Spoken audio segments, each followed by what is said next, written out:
The U.S. Navy's Gerald R. Ford-class aircraft carriers, intended to replace the aging Nimitz class, are the largest and most expensive warships ever built, costing $13.3 billion each. Despite advanced technology and automation reducing crew requirements, these carriers face challenges due to anti-access A-Ariete-Nihil-A2 AD systems deployed by potential adversaries like China. The new carrier's high cost and potential vulnerability to cheaper A-to-A AD systems raise concerns about its effectiveness in future conflicts. The Gerald R. Ford-class nuclear-powered aircraft carrier came about because the U.S. Navy believed it needed a replacement for its enduring Nimitz-class carriers. There are currently 10 of the aging nuclear-powered Nimitz-class vessels. The Navy is stuck in a strategic rut.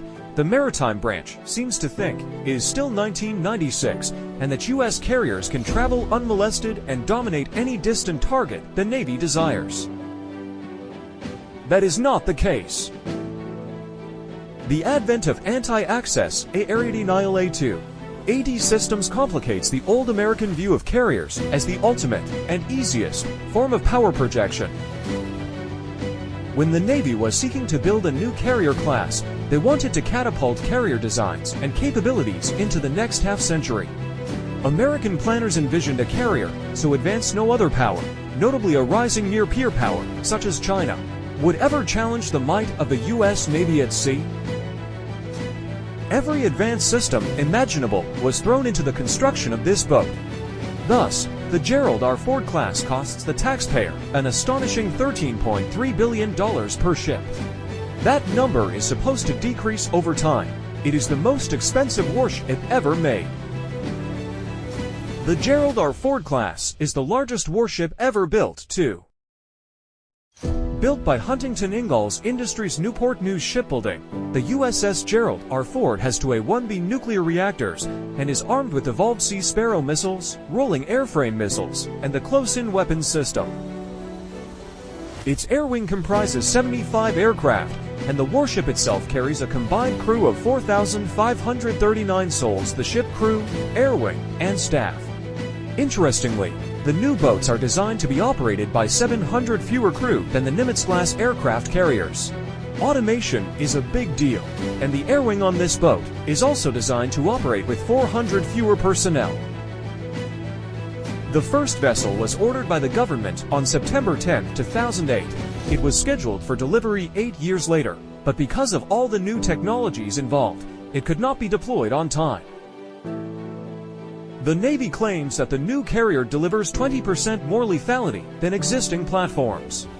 Designers of the CVN-21 program argue that the warship has greater interoperability across the other U.S. services, as well as with friendly navies, enhancing lethality and cost-sharing on deployments.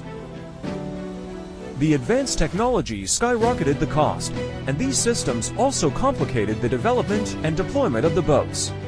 Expensive systems meant to make the carrier more lethal in combat and more effective when at sea have not operated as advertised.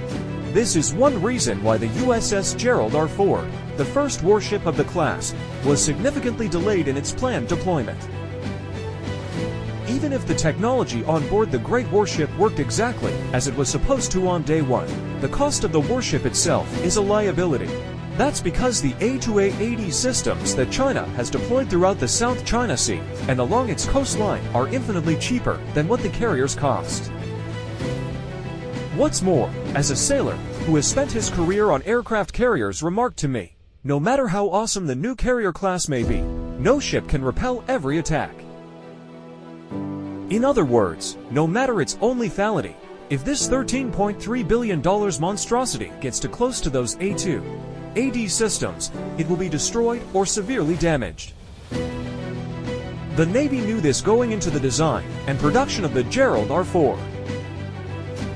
Yet, like trying to turn a speeding aircraft carrier on a dime, trying to get the acquisitions office for the Navy to make adjustments to their carefully laid plans was nearly impossible. The bureaucracy didn't even try. The Navy intends for the Gerald R. Ford class to have a 50-year service life. So, as the Nimitz class is decommissioned over the next decade, the Navy may have just invested in a giant boondoggle that is a large, easy target for China's A-2 AD systems. This carrier was designed to fight yesterday's wars with tomorrow's technologies. It does not represent the quantum leap that its proponents argue, although it does come with a price tag worthy of the idea. It is the equivalent of a sunk cost, both figuratively and metaphorically, as it could be destroyed by systems that are far less advanced and cheaper.